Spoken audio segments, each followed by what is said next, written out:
2, 3, 4.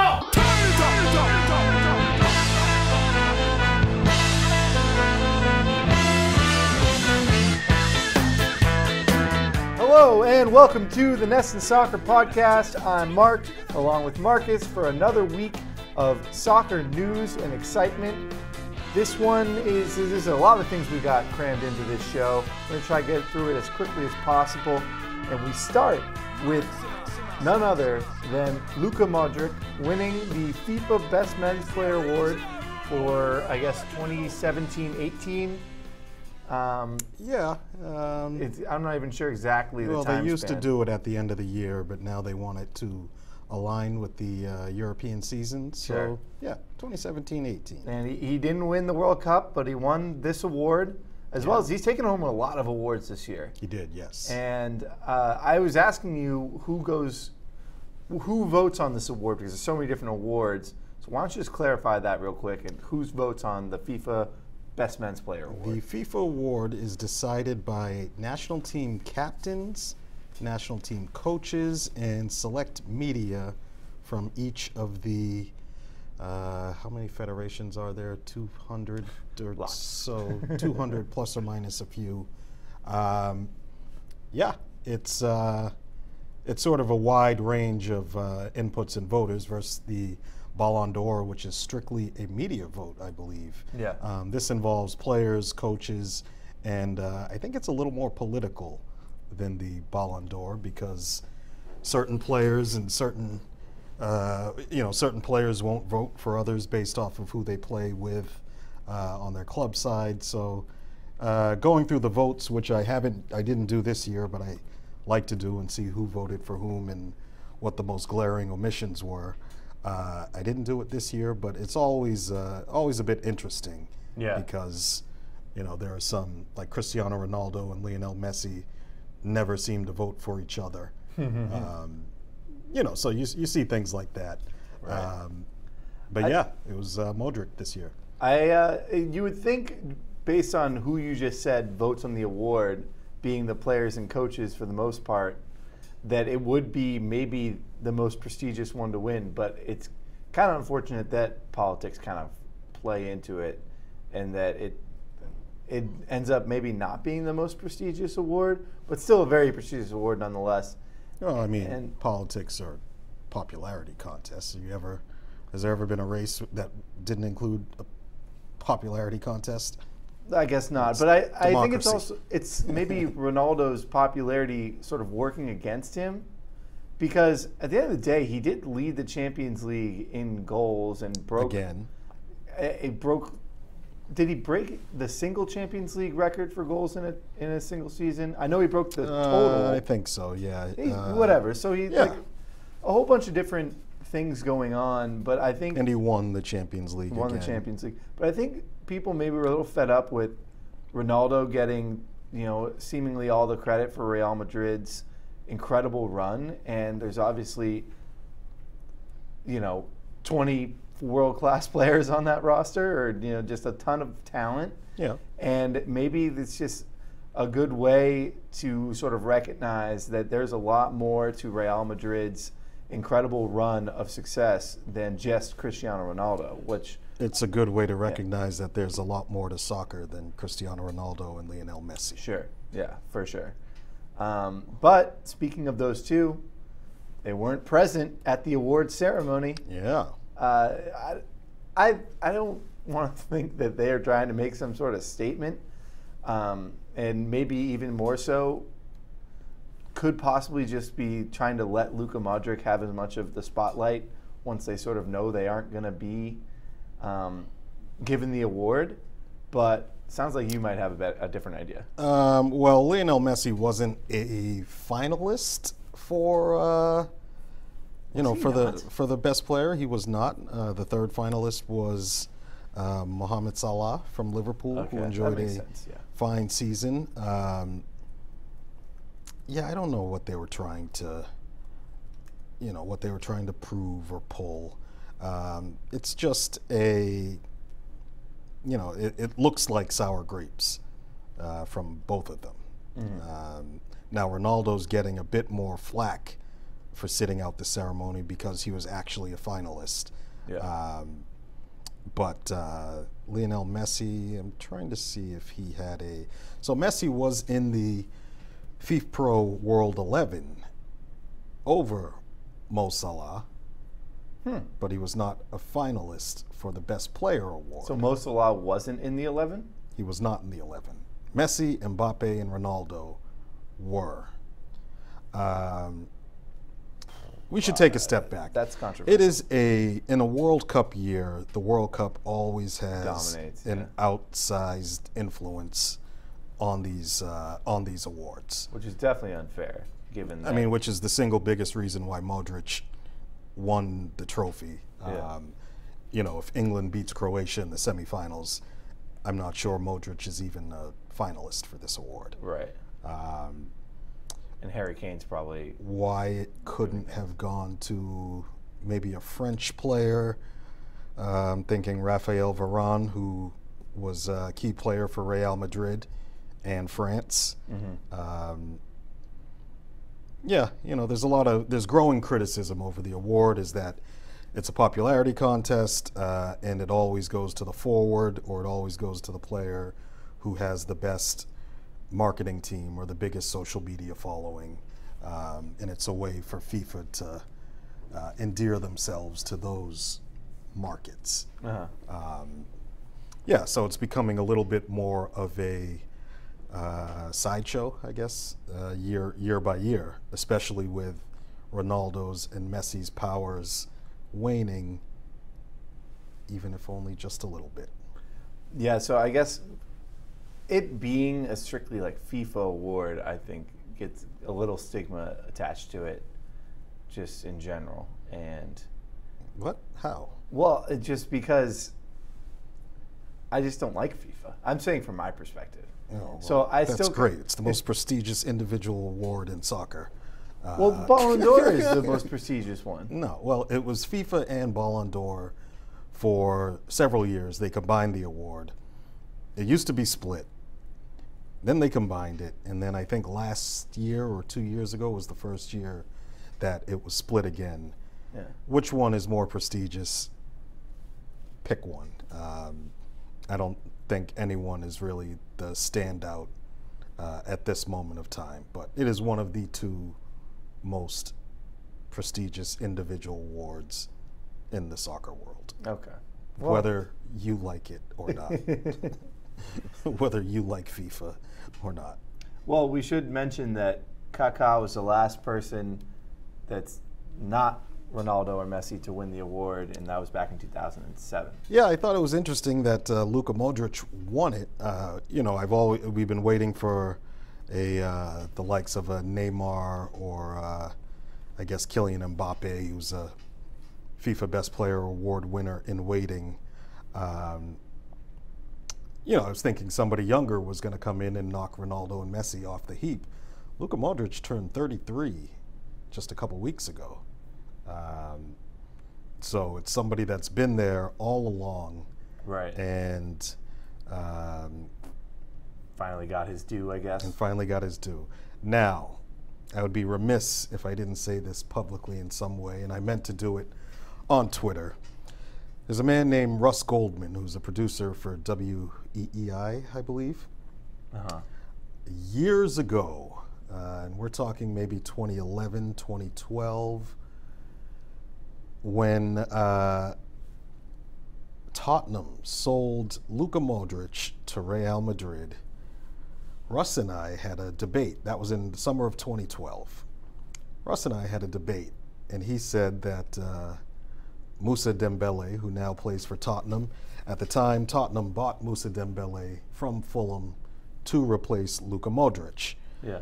And Russ asserted that Dembele would fill Modric's shoes.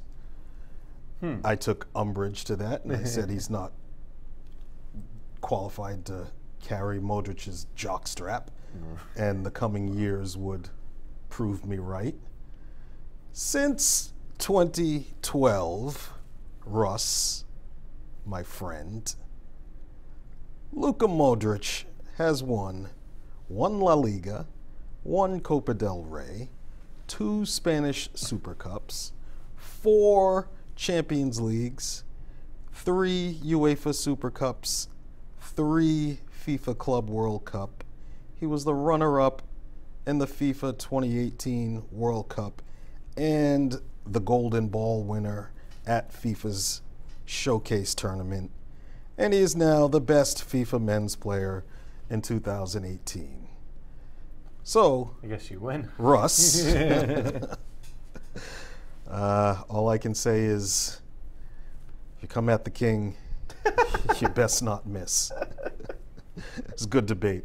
Debate's closed. 6 years on. Your reign continues, Marcus. Moussa Dembele has not won not a trophy, and Luka Modric is just, he's got to build a new addition to his house. Yeah, Dembele wasn't then, and he's not now capable of filling Modric's boots, period. Well, we can't get hung up on Luka all day long because we have so many topics to get to. Or my I told you so's. Right. I'm kind of excited about this next topic, the sort of Paul Pogba versus Jose Mourinho war going on at Manchester United. Yeah. It's kind of, the whole storyline just seems to be, excuse my language, a dick swinging contest. But I think Paul Pogba is going to kind of come out on top here in the end. Because one, he's the player. I feel like the player always has the advantage. And two, typically it depends on who the coach is. Sure. And I think Pogba just is somehow underrated by sort of Manchester United fandom, and he's underrated by the English. By the English, okay, great, yeah. English press and English, I guess, fans. Extremely underappreciated at Manchester United. But why don't you kind of detail what's been going on there, and kind of how we've come to a quote-unquote war within the club? Paul Pogba and Jose Mourinho arrived at Manchester United in the summer of 2016. Pogba was, at the time, the record transfer signing in the world. I think it was 98 million British pounds or something like that. In his first season, I think they won the Europa League and the League Cup. Second season, a little bit of trouble started brewing between Pogba and Mourinho over his role in the team. He wanted to be a little bit more attacking. Mourinho is a notorious defensive-minded coach.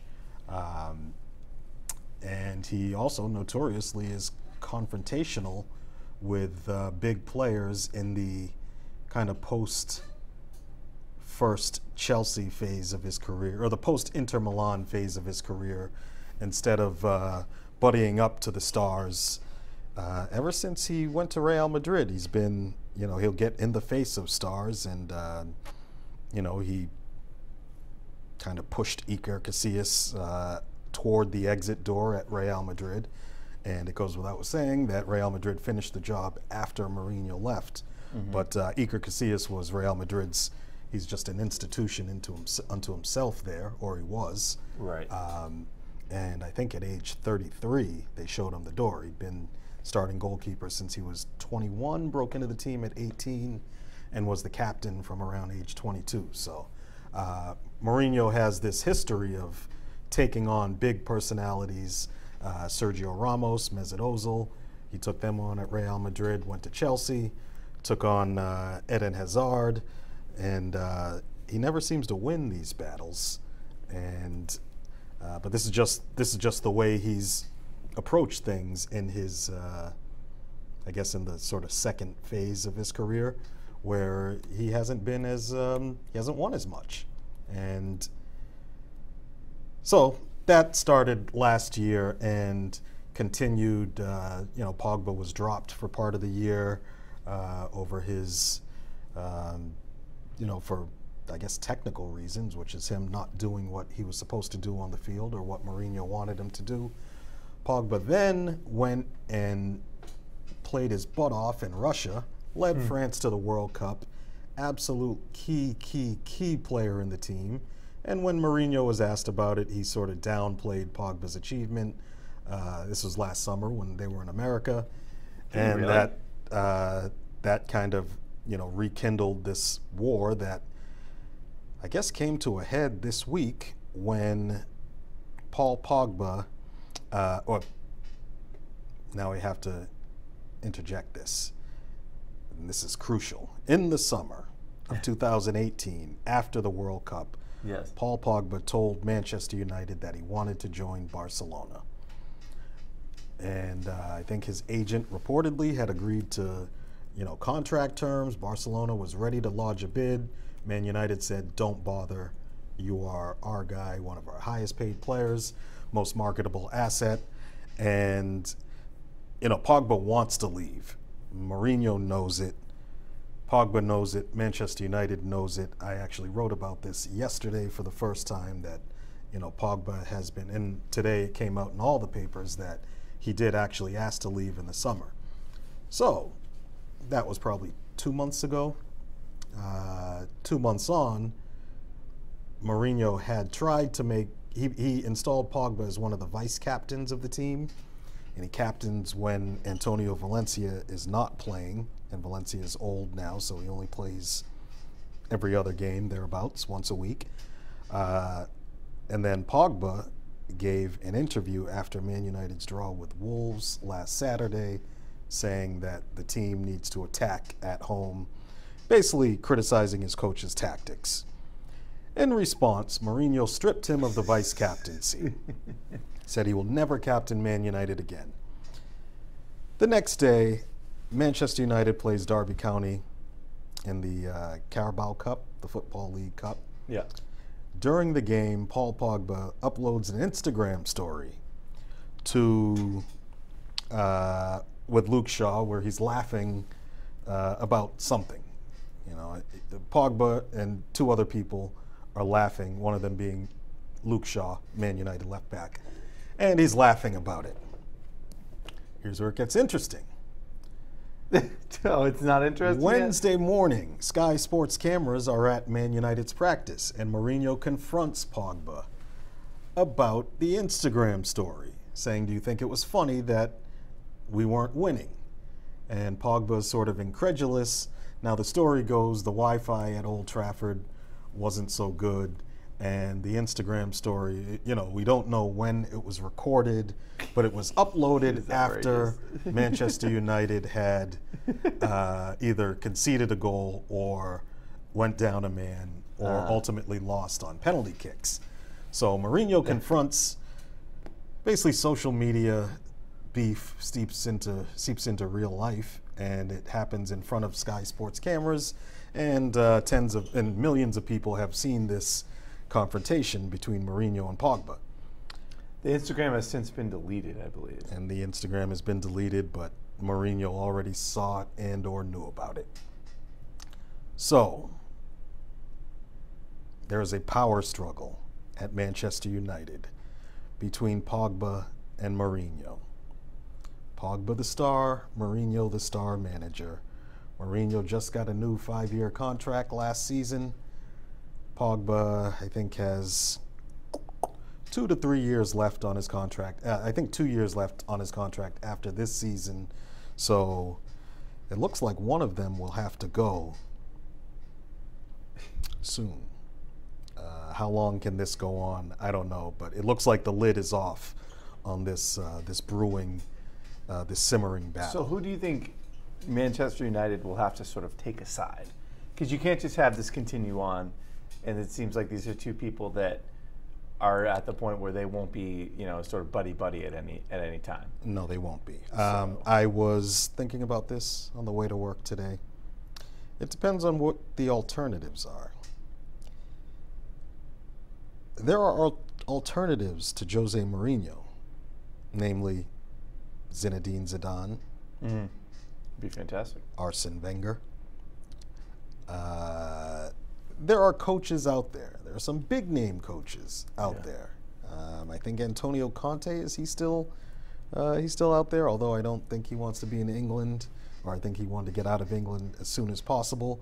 There are some big-name coaches out there that Man United could turn to should they take the financially disastrous move of firing Jose Mourinho. There aren't a lot of alternatives to a 25-year-old World Cup winner. Nope. Whose best days are ahead of them, in whom you have invested hundreds of millions of pounds, dollars, euros, and has a global marketing appeal.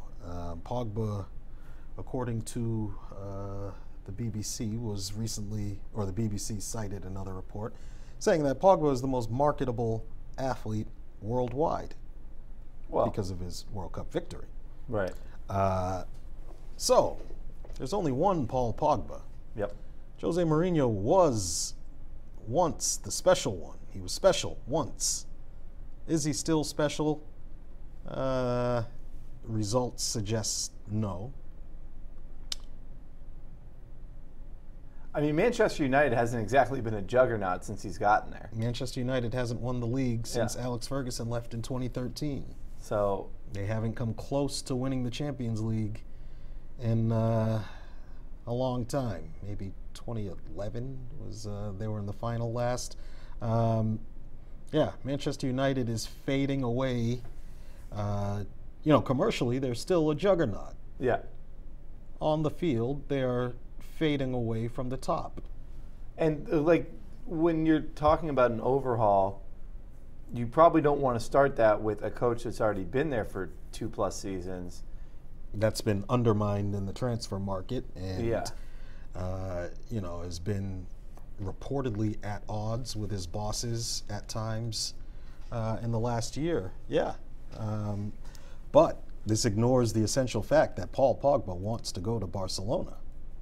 So if a player wants to leave, well, I think that's also an indictment on Mourinho. Yeah.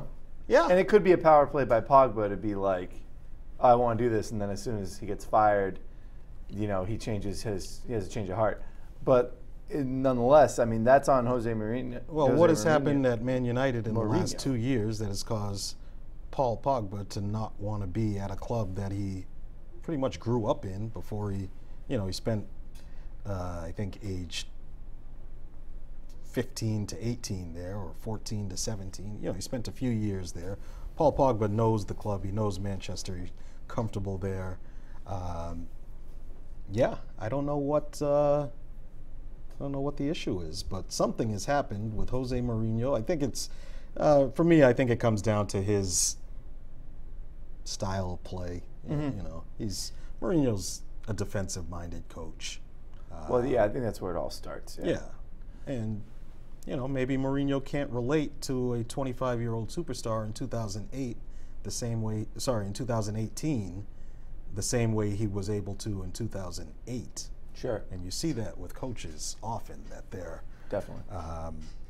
Mourinho's specialty was in man management and getting the best out of humans. Mm-hmm. He's on the other side of 50 now. How do you relate to somebody? Star players all stay, the prime is still the prime. But as the coach gets older, if he doesn't, people say players are more sensitive these days, and you have to coddle them a bit more. And I think that's said about millennials in general than you had to maybe 10 years prior, or certainly 20 years before then. Mourinho has gone more confrontational in a time when young men are more sensitive. Right. They certainly are. So maybe he should look at himself and what he's doing and how he's doing it. Well, we got to keep it moving, and I know you're not one for predictions, but I'm going to go ahead and just kind of looking ahead at the Man United schedule. Go ahead, ask me. Well, I'm just going to say that Mourinho will not be there by the end of the season, and maybe not be there by the end of 2018. And I think it'll all come to a head with back-to-back losses to Juventus in the Champions League, followed by a loss to Manchester City days later after the second Juventus loss. When is This is all in mid-November. Oh, I was hoping you would say mid-October. Okay, mid-November. Well, it starts in late October, mid-November. They play Man City on the 11th, Okay. which is the end of like a 5-game kind of tough schedule for Man United. Yeah. And which includes 2 games versus Juventus. I think that they will not do well in that stretch, kind of really spiraling things out of control. Pogba will say something about Mourinho's tactics or like hint at it or subtle, whatever. Again, yeah. And it'll kind of all come to a head, and maybe he'll be gone by American Thanksgiving. Interesting. That's my sort of, I'm not even saying it's that big of a leap, but No. I'm just to kind of be specific about it. That's Good what I think. analysis. At the beginning of the season, I was speaking with Nick Goss, who joined us on the World Cup podcast every time. Our favorite. Picked favorite France. And he asked me, I've been following this Pogba Mourinho thing all, for a year. He asked me how long Mourinho was going to last, and I thought he'd be gone by Christmas. And I still do.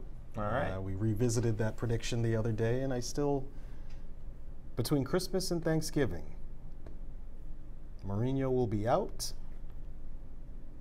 Zidane or Wenger will be in. Let's do it. Fantastic.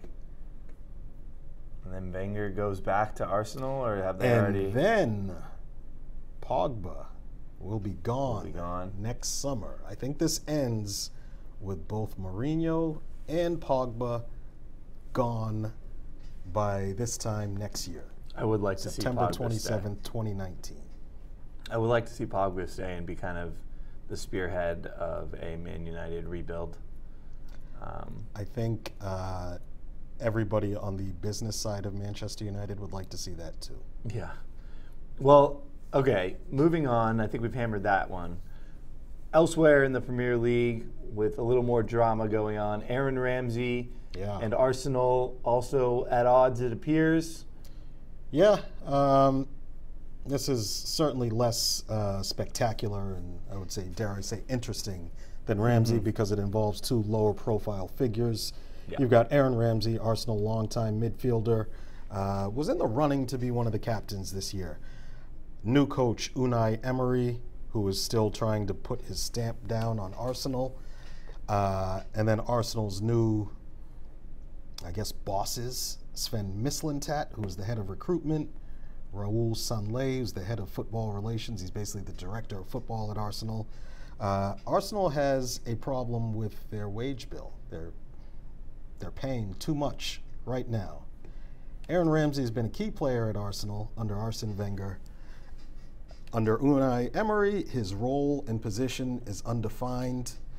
He's been substituted in big games, hasn't started every game. Aaron Ramsey's been at Arsenal for around 10 years. He's about 27. Yeah, Ramsey's been there for a decade. I've been watching Aaron Ramsey the whole time. I still don't know what his best position is. Actually, I know what his best position is. You see it in Wales. It's in the central midfield, driving forward. Not quite playing behind the strikers, but playing in the center of a balanced midfield. Okay. Well, that position was basically taken by Mesut Ozil in 2014. And Ramsey's been either injured or moved around like a Swiss Army knife, kind of used anywhere and everywhere since then, but the team is not set up to accommodate Aaron Ramsey. Ramsey is not productive enough in other positions to justify paying what he wants, which is around $200,000 a week. He wants to make twice as much as his current deal. And I think the new coach has come in and then told the new bosses that, look, this guy isn't as important to the team as he was under Wenger. So if he's asking for double the money, don't pay it. Double the money amid a remit from above to get the wage bill down. Right. So, Juventus, Chelsea, Manchester United, all linked to Ramsey in the last 24 hours. I could see him going, leaving on a free transfer somewhere, or Arsenal selling him in January. And either way, I don't think would be catastrophic to the team or the player. No, yeah. Because he's not, his influence is diminishing. All right. As much as I love talking Arsenal transfer rumors. Breaking transfer rumors. Germany will host Euros 2024. Yeah. First major tournament since the 2006 World Cup, which was a success from from everything I can remember. Well, you support Italy. Well, you know, whatever. But why did Germany get Euro 2024? What will Germany look like in 2024? Is this the right thing? Is this the right place to do it? There were two bidders. There's Germany, and then there was Turkey. Turkey has bid for Euros in 2008, 2012, 2016, and 2024, losing all of them.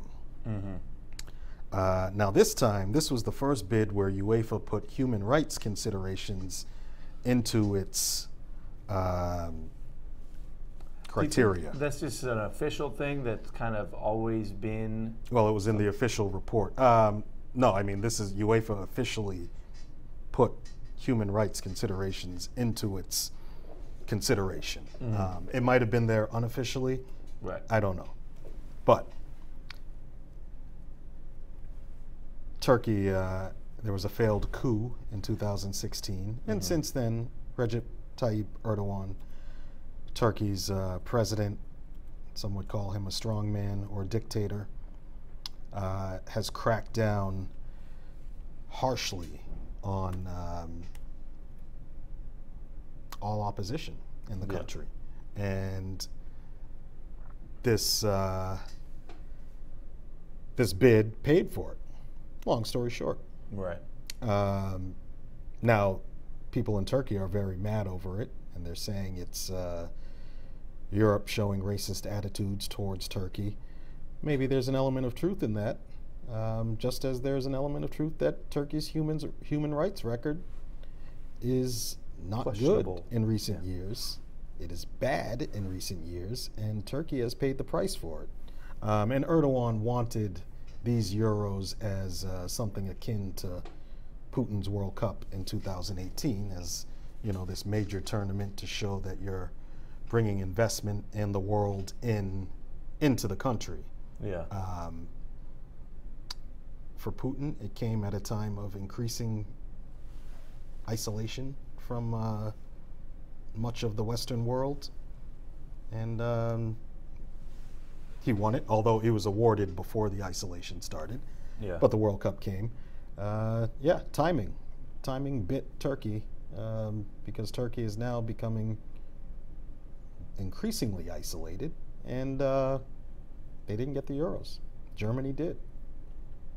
It'll be the second major tournament after the fall of the Berlin Wall in Germany. So Germany is now, you know, the big dog in Europe. Not necessarily soccer-wise, but, you know, geopolitically and economically. Yeah. And yeah, 10 cities, or 9 cities, 10 stadiums. The one that stuck out to me was Leipzig will be one of the host cities. Really? Yes, home of Red Bull Leipzig. 10 years ago, this East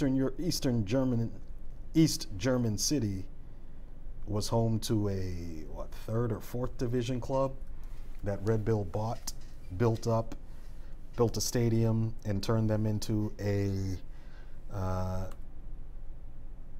let's call them a big team in European soccer. They're a team that is to be reckoned with. So having Euro 2024 games is just another tip of the cap to Red Bull.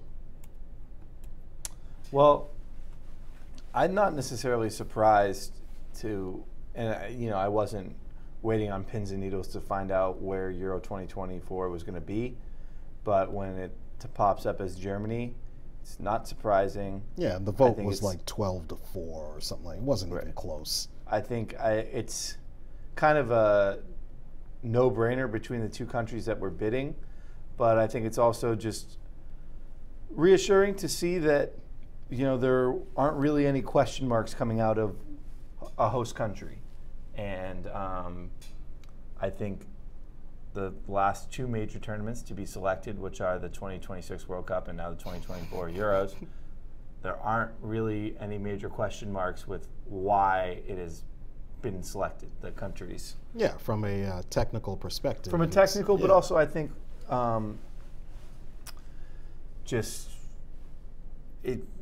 there's not going to be, I think things are going to be done the right way when preparing for the tournament, and there's at least you would think and hope in the countries that have been selected for those two tournaments.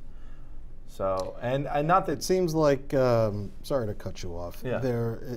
There's an aspect of ready-made that I think is attractive to these governing bodies now, where take the United States, Canada, and Mexico, and now Germany, the stadiums that, when is 2026? 8 years from now, and 2024 is 6 years.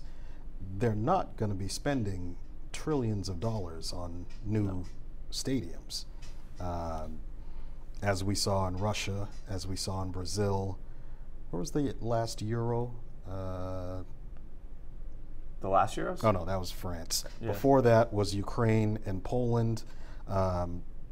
Massive construction projects, building stadiums that ultimately fall into disrepair, or they're used by clubs that can only draw crowds that can fill up a quarter of the stadium. Right. So I think in South Africa there's an element of that too. For sure. So I think FIFA, UEFA, they're trying to get away from that because politically they know it's a loser. Cities and countries are, they don't appreciate it. They don't want to spend their treasure on shiny stadiums that they don't need. Yeah. Germany had, I think Germany has, their stadiums there were at least a dozen stadiums over UEFA's requirements, were 45,000 plus. Turkey only has 2 or 3 stadiums that meet those requirements. So, yeah, I'm not surprised that they chose Germany for whatever reasons. All right, well, let's move on and wrap up with the games of the weekend. I think, for me, somehow, I'm more excited for Chelsea-Liverpool than I am for Real Madrid versus Atletico Madrid. Why? Well, I'm a big guy with undefeated campaigns of any kind. Okay. And Liverpool is still unbeaten and perfect in the Premier League. And they are taking on Chelsea, who is a quality competitor and challenger. Mm-hmm. And it's what is drawing the most interest for me. And they just played yesterday as well, which... Right, well, that's the thing is Chelsea just beat Liverpool, but it wasn't exactly the A-plus rosters for either side. No, both teams made 8 changes from their Premier League games last weekend. Right, and I guess for Liverpool in this season... It was a battle of the B teams. Yeah, the Carabao Cup is what, the 4th most important competition they're in this season? So, yeah, this is actually the real guys playing this on Saturday. So, I'm excited. Saturday, 12:30, ESPN, NBC. Will Chelsea, let me play devil's advocate. Will Chelsea's, Chelsea versus Liverpool have more, less, or equal bearing on the outcome of the Premier League title race than Atletico Madrid versus Real Madrid does? On the La Liga? On La Liga's title race. I would argue the Madrid derby is more important to the outcome of the league than Chelsea versus Liverpool. If only by a little bit. You're splitting hairs, I feel like. Yeah, that's yeah. yeah. I can't split hairs? Well, what I would say is that both these teams will be competitive and really pushing to win the league. I am still of the belief that Barcelona will, not by a long shot, but stretch away at the end to win La Liga. So Real Madrid and Atletico Madrid's matchups. Barcelona lost yesterday. Real Madrid lost too. Both, yeah. Well, I think Barcelona will separate themselves and win by, I don't know, 10 to 12 points once the season is complete. I think Atletico Madrid is going to win the La Liga, and at 12:45 p.m. Saturday on beIN Sports in the United States, they're going to make that opening statement to the world. We'll see if the Messiah, Marcus, is right once again. Not the Messiah, the prophet. The prophet. There's a difference.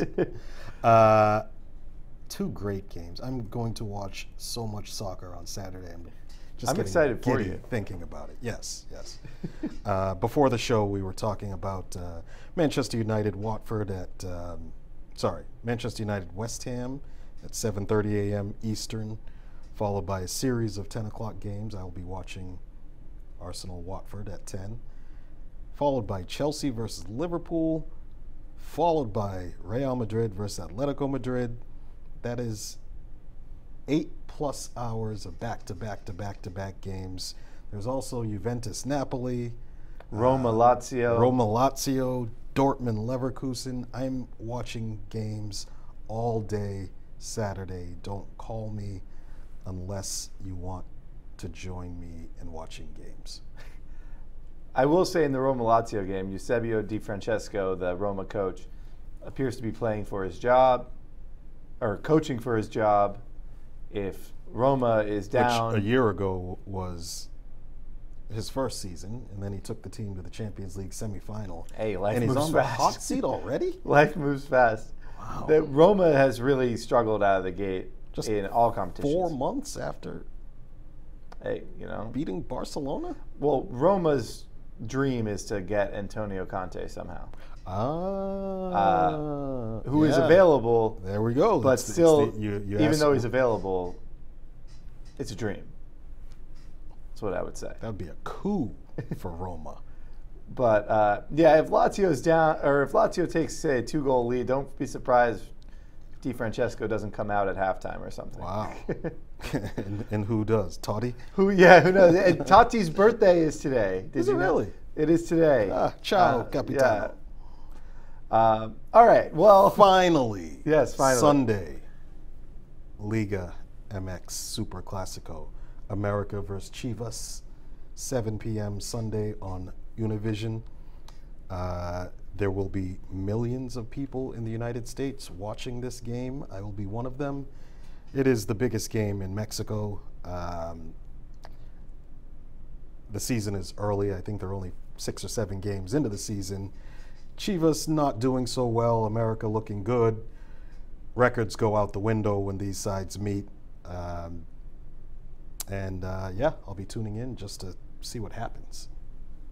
Absolutely. Well, I don't know. You got anything else before we? Nah. Yeah. I think I'm good too. Except that the U.S. Open Cup final was last night, and I watched it. Houston Dynamo defeated Philadelphia Union 3-0. Yeah, they took a 2-0 lead, and it got really boring really quickly. Yeah. I noticed an odd amount of DeMarcus Beasley love on Twitter, which good for him. I mean, he played the full 90. Is he still getting games? He's 97 years old. But, not much out of it. Just, it happened. Good for DeMarcus Beasley. 36 years old, still trucking. Yeah, good for him. That is fantastic. But I think that's where we'll wrap it up. Thanks for tuning in. Congrats to the Houston Dynamo. I have a problem with the U.S. Open Cup. Oh. It ends, I have a number of problems with the tournament, but I would like to see the final maybe the week before MLS Cup or sometime around that time. I don't like the idea of it ending, the Cup final being, we're in September, October, November. Very early on. 2+ months before the culmination of the domestic league season. Right. They should figure out somehow, I don't know, play in Orlando, neutral venue. Everybody can fly to Disney World and just play the final there. Sometime, I actually don't like finals at home stadiums. Home stadiums. Yeah. I found that problematic too. I think there's a lot of things we can get into with MLS and the way their schedule's set up. Yeah, and next week. Well, this is the U.S. list. Soccer Federation Yeah. Dropping this particular ball, but yeah, I have a feeling that the U.S. Open Cup is an opportunity, and Taylor Twellman had a bit of a rant about it yesterday. There's an opportunity to really make this thing a lot bigger and include more of the country, but just getting the final and getting the spectacle right is an easy win and an easy start. Yeah. Okay, well, thank you once again for joining us, and we will talk to you next week. Boy, I tell you so. Come on!